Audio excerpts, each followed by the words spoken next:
Story with Binaca. सुनिए कहानी Binaca की जुबानी। तो लीजिए, हाजिर है रविंद्रनाथ टैगोर की कहानी अंतिम प्यार।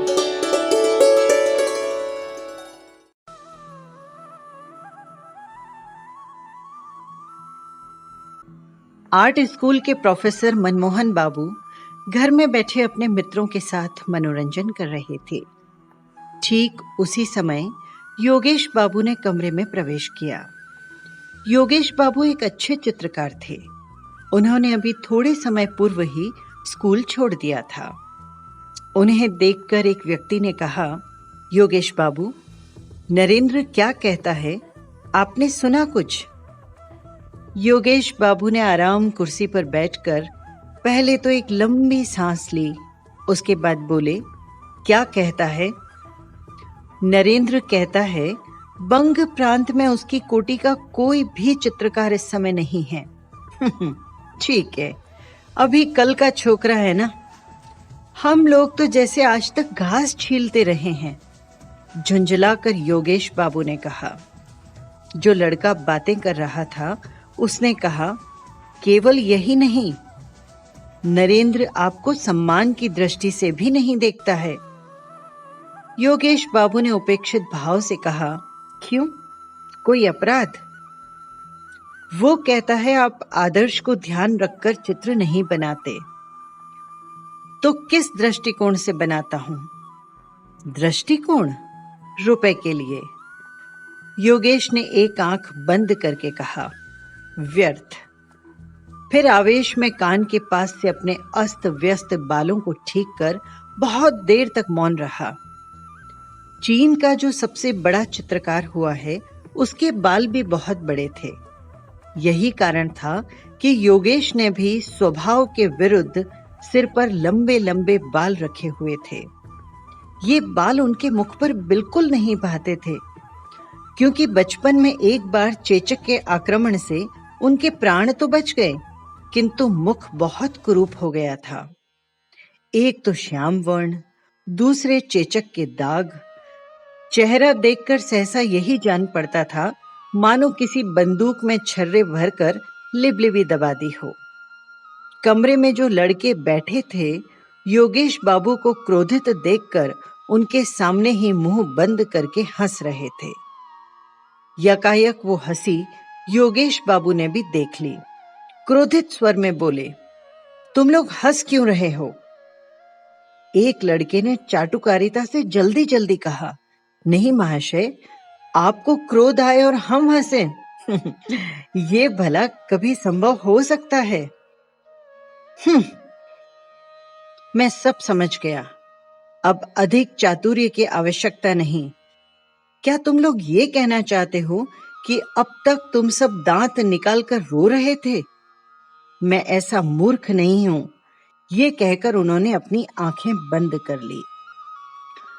लड़कों ने किसी प्रकार हंसी रोककर कहा, चलिए यूं ही सही, हम हंसते ही थे और रोते भी क्यों, पर हम नरेंद्र के पागलपन को सोचकर हंस रहे थे। वो देखिए, मास्टर साहब के साथ नरेंद्र इधर ही आ रहा है। मास्टर साहब के साथ साथ नरेंद्र भी कमरे में आ गया। योगेश ने एक बार नरेंद्र की ओर वक्र दृष्टि से देखकर मनमोहन बाबू से कहा, महाशय, नरेंद्र मेरे विषय में क्या कहता है? मनमोहन बाबू जानते थे कि उन दोनों की लगती है। दो पाषाण जब परस्पर टकराते हैं तो अग्नि उत्पन्न हो जाती है। इसीलिए वो बात को संभालते मुस्कुराते से बोले, योगेश बाबू, नरेंद्र क्या कहता है? नरेंद्र कहता है कि मैं रुपयों के दृष्टिकोण से चित्र बनाता हूं, मेरा कोई आदर्श नहीं है। मनमोहन बाबू ने पूछा, क्यों नरेंद्र? नरेंद्र अब तक मौन खड़ा था, अब किसी प्रकार आगे आकर बोला, हां, कहता हूं, मेरी यही सम्मति है। योगेश बाबू ने मुंह बनाकर कहा, बड़े आए सम्मति देने वाले, छोटे मुंह बड़ी बात। अभी कल का छोकरा, और इतनी बड़ी बड़ी बातें। मनमोहन बाबू ने कहा, योगेश बाबू, जाने दीजिए, नरेंद्र अभी बच्चा है और बात भी साधारण है, इस पर वाद विवाद की क्या आवश्यकता है। योगेश बाबू उसी तरह आवेश में बोले, नरेंद्र बच्चा है? जिसके मुंह पर इतनी बड़ी बड़ी मूछें हों, वो बच्चा है तो बूढ़ा क्या होगा? मनमोहन बाबू, आप क्या कहते हैं?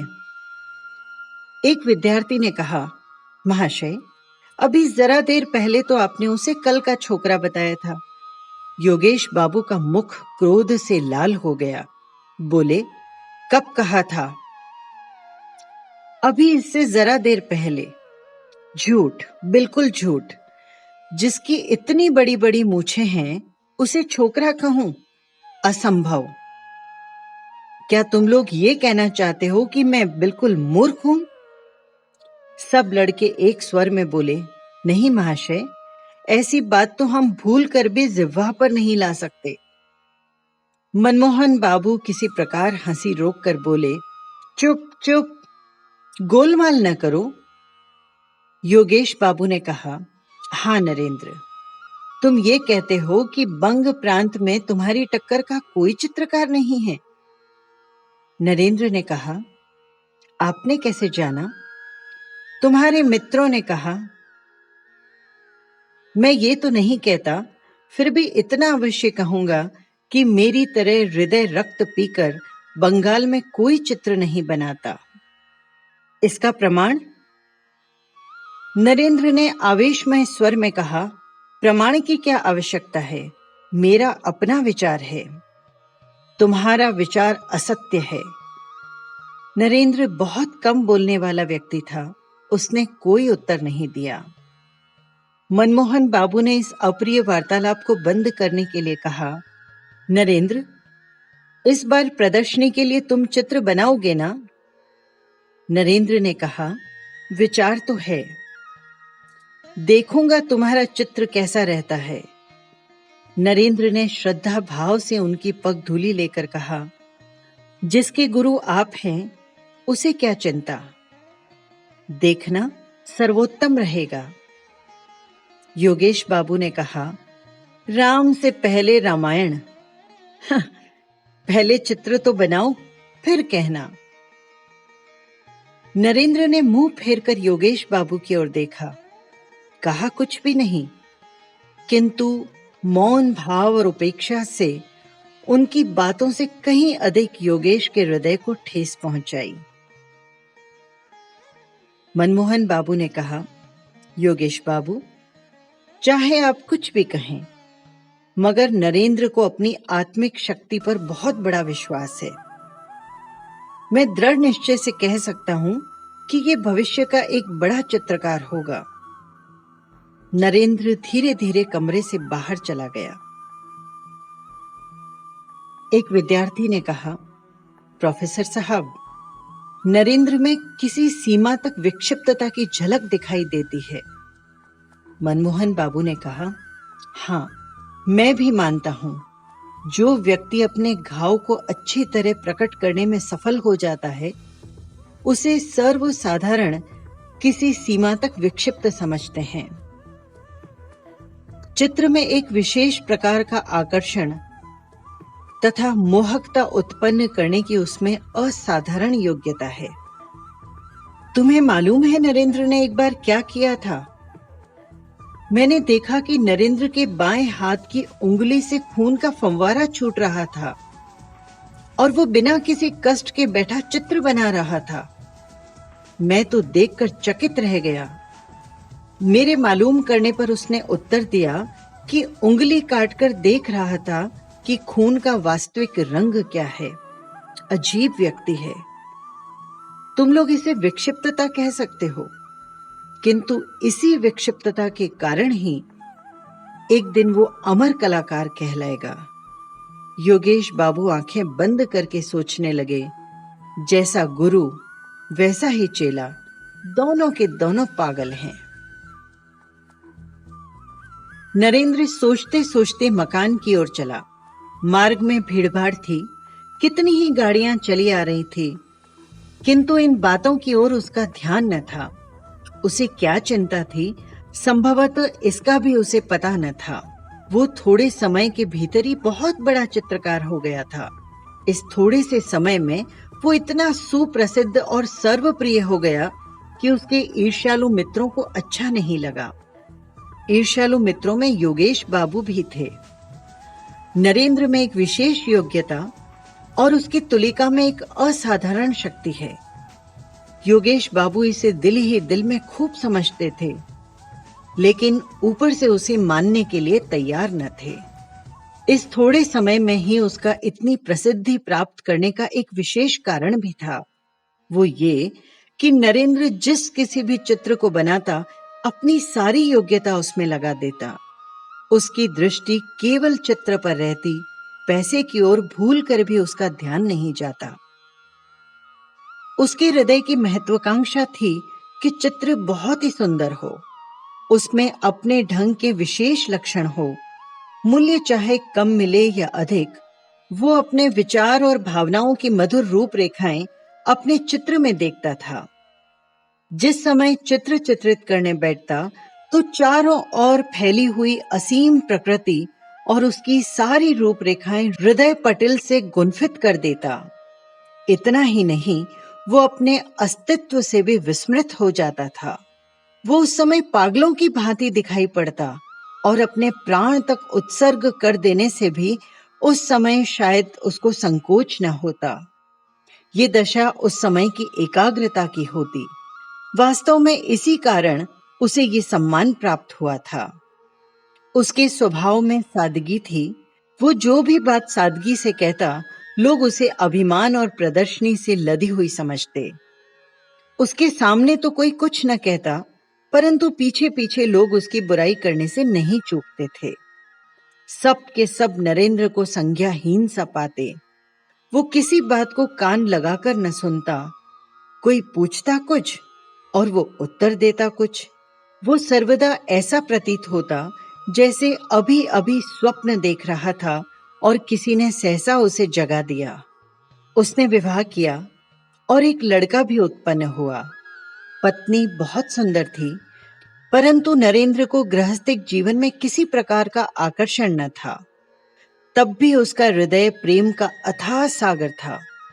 वो हर समय इसी धुन में रहता कि चित्रकला में प्रसिद्धि प्राप्त करे। यही कारण था कि लोग उसे पागल समझते थे। किसी हल्की वस्तु को यदि पानी में जबरदस्ती डुबो दो, तो वो किसी प्रकार भी न डूबेगी, वरन ऊपर तैरती रहेगी। ठीक यही दशा उन लोगों की होती है जो अपनी धुन के पक्के होते हैं। वे सांसारिक दुख सुख में किसी प्रकार डूबना नहीं जानते। उनका हृदय हर समय कार्य की पूर्ति में संलग्न रहता है। नरेंद्र सोचते सोचते अपने मकान के सामने आ खड़ा हुआ। उसने देखा कि द्वार के समीप उसका 4 साल का बच्चा मुंह में उंगली डाले किसी गहरी चिंता में खड़ा है। पिता को देखते ही बच्चा दौड़ता हुआ आया और दोनों हाथ से नरेंद्र को पकड़कर बोला, बाबूजी। क्यों बेटा, क्या हुआ? बच्चे ने पिता का हाथ पकड़ लिया और खींचते हुए कहा, बाबूजी, देखो ना, हमने एक मेंढक पकड़ा है जो लंगड़ा हो गया है। नरेंद्र ने बच्चे को गोद में उठाकर कहा, तो मैं क्या करूं, तू बड़ा पाजी है। बच्चे ने कहा, वो अपने घर नहीं जा सकता, लंगड़ा हो गया है ना, कैसे जाएगा? चलो ना, इसे गोद में उठाकर घर पहुंचा देते हैं। नरेंद्र ने बच्चे को गोद में उठा लिया और हंसते हंसते घर ले गया। एक दिन नरेंद्र को ध्यान आया कि इस बार की प्रदर्शनी में जैसा भी हो, अपना एक चित्र भेजना चाहिए। कमरे की दीवार पर उसके हाथ के कितने ही चित्र लगे हुए थे। कहीं प्राकृतिक दृश्य, तो कहीं मनुष्य के शरीर की रूपरेखा, कहीं स्वर्ण की भांति सरसों के खेतों की हरियाली, जंगल मनमोहक दृश्यावली, और कहीं वे रास्ते जो छाया वाले वृक्षों के नीचे से टेढ़े तिरछे होकर नदी के पास जा रहे थे। धुएं की भांति गगनचुंबी पहाड़ों की पंक्ति, जो तेज धूप में स्वयं झुलसी जा रही थी, और सैकड़ों पथिक धूप से व्याकुल होकर छायादार वृक्षों के समूह में शरणार्थी थे। ऐसे कितने ही दृश्य थे। दूसरी ओर अनेक पक्षियों के चित्र थे। उन सब के मनोभाव उनके मुख से प्रकट हो रहे थे। कोई गुस्से में भरा हुआ, कोई चिंता की अवस्था में, तो कोई प्रसन्न मुख। कमरे के उत्तरीय भाग में खिड़की के समीप एक अपूर्ण चित्र लगा हुआ था। उसमें ताड़ के वृक्षों के समूह के समीप सर्वदा मौन रहने वाली छाया के आश्रय में एक सुंदर नवयुवती नदी के नील वर्ण जल में अचल बिजली सी मौन खड़ी थी। उसके होठों और मुख की रेखाओं में चित्रकार ने हृदय की पीड़ा अंकित की थी। ऐसा प्रतीत होता था मानो चित्र बोलना चाहता है, किंतु यौवन अभी उसके शरीर में पूरी तरह प्रस्फुटित नहीं हुआ है। इन सब चित्रों में चित्रकार के इतने दिनों की आशा और निराशा मिश्रित थी, परंतु आज उन चित्रों की रेखाओं और रंगों ने उसे अपनी ओर आकर्षित न किया। उसके हृदय में बार बार यही विचार आने लगे कि इतने दिनों से उसने केवल बच्चों का खेल किया है, केवल कागज के टुकड़ों पर रंग पोता है। इतने दिनों से उसने जो कुछ रेखाएं कागज पर खींची थी, वे सबके हृदय को अपनी ओर आकर्षित नहीं कर सकती, क्योंकि उसके विचार पहले की अपेक्षा बहुत उच्च थे। उच्च ही नहीं, बल्कि बहुत उच्चतम होकर चील की भांति आकाश में मंडराना चाहते थे। यदि वर्षा ऋतु का सुहावना दिन हो, तो क्या कोई शक्ति उसे रोक सकती है? वो उस समय आवेश में आकर उड़ने की उत्सुकता में असीमित दिशाओं में उड़ जाता। एक बार भी फिरकर नहीं देखता। अपनी पहली अवस्था पर किसी प्रकार से भी वो संतुष्ट नहीं था। नरेंद्र के हृदय में रह रहकर यही विचार आने लगा। भावना और लालसा की झड़ी सी लग गई। उसने निश्चय कर लिया कि इस बार एक ऐसा चित्र बनाएगा जिससे उसका नाम अमर हो जाए। वो इस वास्तविकता को सबके दिलों में बिठा देना चाहता था कि उसकी अनुभूति बचपन की अनुभूति नहीं है। मेज पर सिर रखकर नरेंद्र विचारों का ताना बाना बुनने लगा। वो क्या बनाएगा? किस विषय पर बनाएगा? हृदय पर आघात होने से साधारण प्रभाव पड़ता है। भावनाओं के कितने ही पूर्ण और अपूर्ण चित्र उसकी आंखों के सामने सिनेमा चित्र की भांति चले गए, परंतु किसी ने भी दम भर के लिए उसके ध्यान को अपनी ओर आकर्षित न किया। सोचते सोचते संध्या के अंधियारे में शंख की मधुर ध्वनि को मस्त कर देने वाला गीत सुनाया। इस स्वर लहरी से नरेंद्र चौंक कर उठ खड़ा हुआ। पश्चात उसी अंधकार में वो चिंतन मुद्रा में कमरे के अंदर पागलों की भांति टहलने लगा। सब व्यर्थ। महान प्रयत्न करने के पश्चात भी कोई विचार न सूझा। रात बहुत जा चुकी थी। अमावस्या की अंधेरी में आकाश परलोक की भांति धुंधला प्रतीत हो रहा था। नरेंद्र कुछ खोया खोया सा पागलों की भांति उस ओर ताकता रहा। बाहर से रसोइये ने द्वार खटखटाकर कहा, बाबूजी। नरेंद्र ने चौंक कर पूछा, कौन है? बाबूजी, भोजन तैयार है, चलिए। झुंझलाकर नरेंद्र ने कटु स्वर में कहा, मुझे तंग न करो, जाओ, मैं इस समय कुछ न खाऊंगा। कुछ थोड़ा सा खा लीजिए। मैं कहता हूं ना, बिल्कुल नहीं।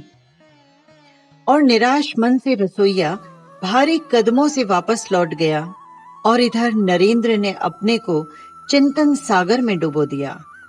दुनिया में जिसको ख्याति प्राप्त करने का व्यसन लग गया हो, उसको चैन कहाँ। एक सप्ताह बीत गया। इस सप्ताह में नरेंद्र ने घर से बाहर कदम न निकाला। घर में बैठा सोचता रहा, किसी न किसी मंत्र से तो साधना की देवी अपनी कला दिखाएगी ही।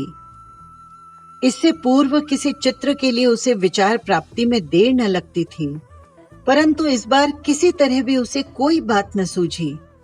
ज्यों-ज्यों दिन व्यतीत होते जाते वो निराश होता जाता था। केवल यही क्यों, कई बार तो उसने झुंझलाकर सिर के बाल नोच लिए।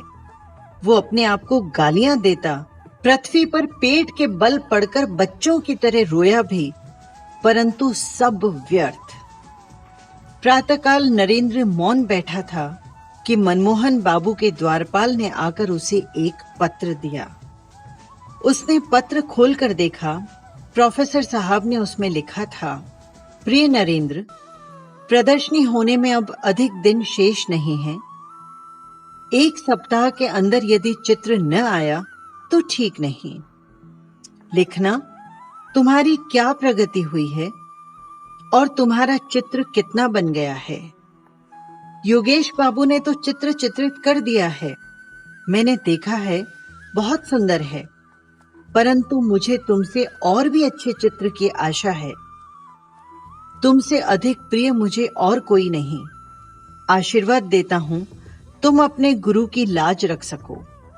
इसका ध्यान रखना, इस प्रदर्शनी में यदि तुम्हारा चित्र अच्छा रहा तो तुम्हारी ख्याति में कोई बाधा न रहेगी। तुम्हारा परिश्रम सफल हो, यही कामना है। मनमोहन। पत्र पढ़कर नरेंद्र और भी व्याकुल हो गया। केवल 1 सप्ताह शेष है और अभी तक उसके मस्तिष्क में चित्र के विषय में कोई विचार नहीं आया। खेद है, अब वो क्या करेगा। उसे अपने आत्मबल पर बहुत विश्वास था, पर उस समय वो विश्वास भी जाता रहा। इसी तुच्छ शक्ति से वो 10 व्यक्तियों में सिर उठाए फिरता रहा। उसने सोचा था, अमर कलाकार बन जाऊंगा, परंतु वाह रे दुर्भाग्य, अपनी अयोग्यता पर नरेंद्र की आंखों में आंसू भर आए। रोगी की रात जैसे आंखों में निकल जाती है, उसकी वो रात वैसे ही समाप्त हुई। नरेंद्र को इसका तनिक भी पता न हुआ। उधर वो कई दिनों से चित्रशाला में ही सोया था। नरेंद्र के मुख पर जागरण के चिन्ह थे।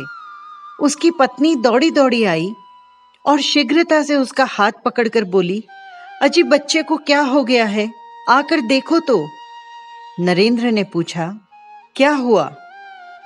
उसकी पत्नी लीला हांफती हुई बोली, शायद हैजा। इस प्रकार खड़े न रहो, बच्चा बिल्कुल अचेत है। बहुत ही अनमने मन से नरेंद्र शयन कक्ष में प्रविष्ट हुआ। बच्चा बिस्तर से लगा पड़ा था। पलंग के चारों ओर उस भयानक रोग के चिन्ह दृष्टिगोचर हो रहे थे। लाल रंग 2 घड़ी में ही पीला हो गया था। सहसा देखने में यही ज्ञात होता था जैसे बच्चा जीवित नहीं है, केवल उसके वक्ष के समीप कोई वस्तु धक धक कर रही है और इस क्रिया से ही जीवन के कुछ चिन्ह नजर आ रहे थे। वो बच्चे के सिरहाने झुककर खड़ा हो गया।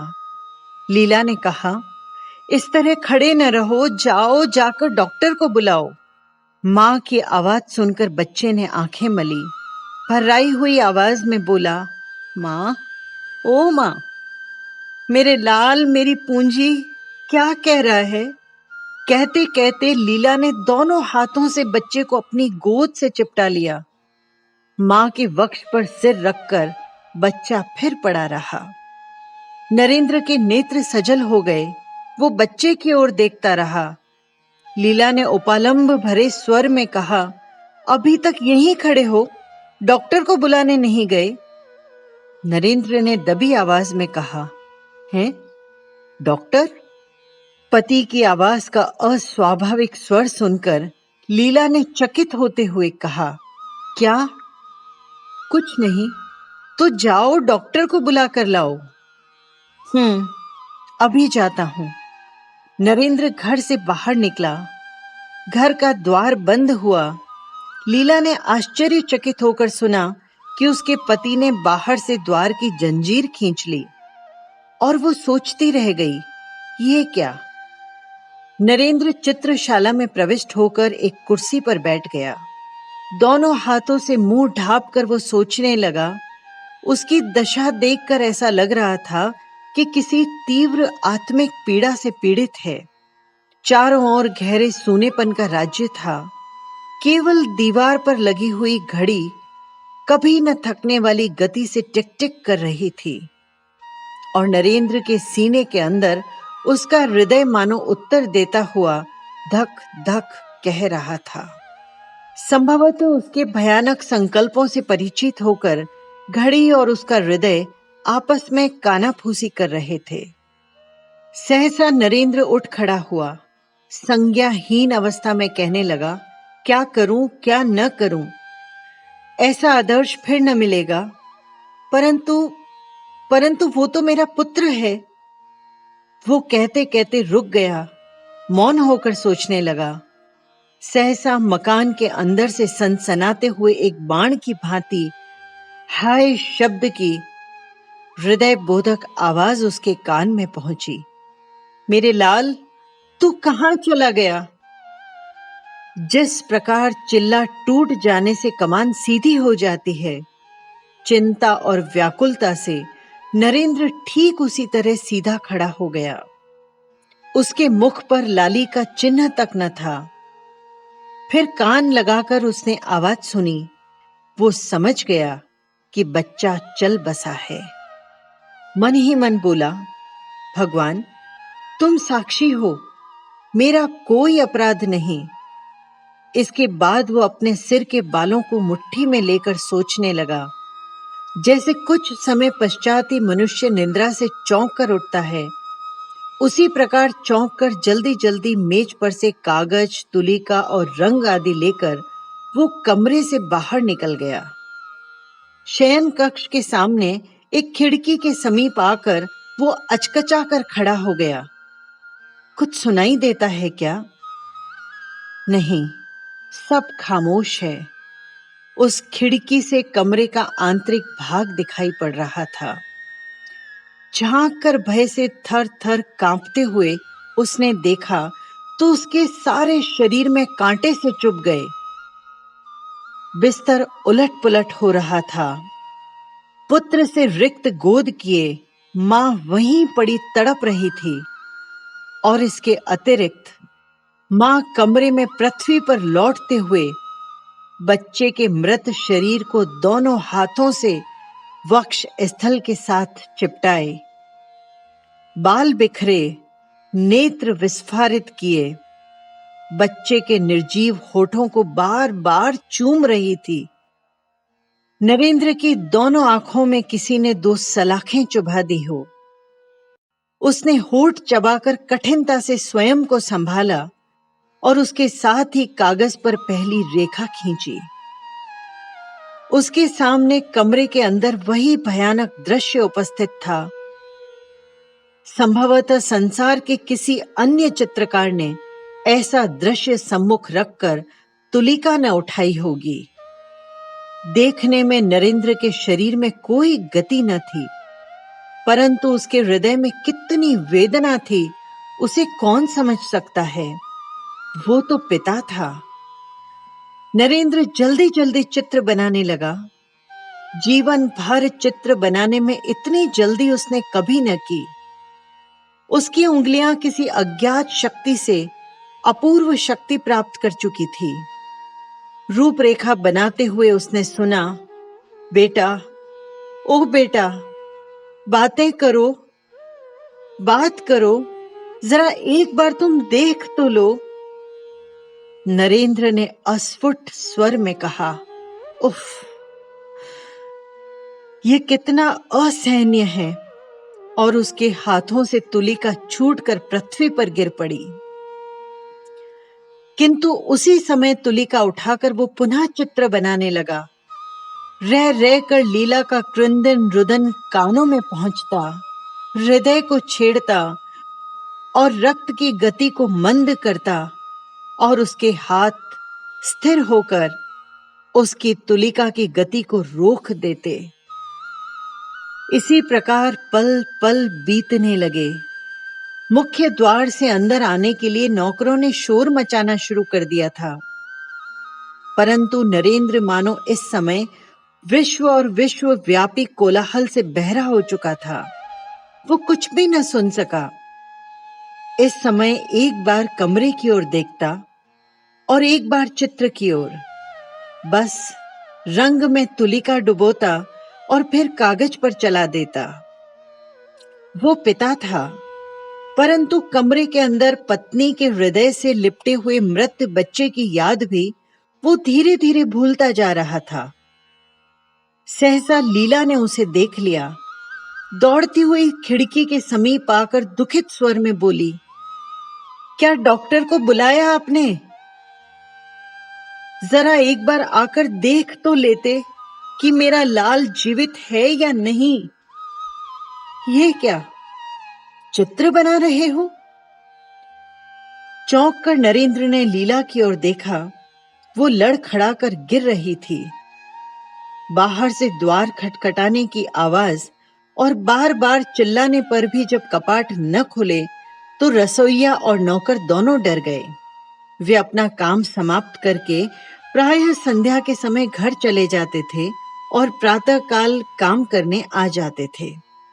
प्रतिदिन लीला या नरेंद्र दोनों में से कोई न कोई द्वार खोल देता था। आज चिल्लाने और खटखटाने पर भी द्वार न खुला और उधर रह रहकर लीला की क्रंदन ध्वनि कानों में आ रही थी। उन लोगों ने मोहल्ले के कुछ व्यक्तियों को बुलाया। अंत में सबने सलाह करके द्वार तोड़ डाला। सब आश्चर्यचकित होकर मकान में घुसे। जीने से चढ़कर देखा कि दीवार का सहारा लिए दोनों हाथ जंगाओं पर रखे नरेंद्र सिर नीचा किए बैठा हुआ है। उसके पैरों की आहट से नरेंद्र ने चौंक कर मुंह उठाया। उसके नेत्र रक्त की भांति लाल थे। थोड़ी देर पश्चात वो ठहाका मारकर हंसने लगा और सामने लगे चित्र की ओर अंगुली दिखाकर बोला, डॉक्टर, डॉक्टर, मैं अमर हो गया। दिन बीतने लगे। प्रदर्शनी आरंभ हो गई। प्रदर्शनी में देखने की कितनी ही वस्तुएं थी, परंतु दर्शक एक ही चित्र पर झुके पड़ते थे। चित्र छोटा सा था और अधूरा भी। नाम था अंतिम प्यार। चित्र में चित्रित किया हुआ था एक मां बच्चे का मृत शरीर हृदय से लगाए अपने दिल के टुकड़े के चंदा से मुख को बार बार चूम रही है। शोक और चिंता में डूबी हुई मां के मुख, नेत्र और शरीर में चित्रकार की तुलिका ने एक ऐसा सूक्ष्म और दर्दनाक चित्र चित्रित किया कि जो भी देखता उसकी आंखों से आंसू निकल पड़ते।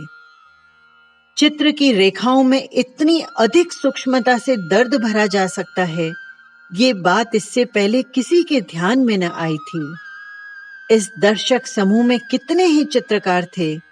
उनमें से एक ने कहा, देखिए योगेश बाबू, अब आप क्या कहते हैं? योगेश बाबू उस समय मौन धारण किए चित्र की ओर देख रहे थे। सहसा प्रश्न सुनकर एक आंख बंद करके बोले, यदि मुझे ये पहले ज्ञात होता तो मैं नरेंद्र को अपना गुरु बनाता। दर्शकों ने धन्यवाद, साधुवाद और वाह वाह की झड़ी लगा दी, परंतु किसी को भी मालूम न हुआ कि उस सज्जन पुरुष का मूल्य क्या है जिसने इस चित्र को चित्रित किया है। किस प्रकार चित्रकार ने स्वयं को धूलि में मिलाकर रक्त से इस चित्र को रंगा है, उसकी ये दशा किसी को भी ज्ञात न हो सकी।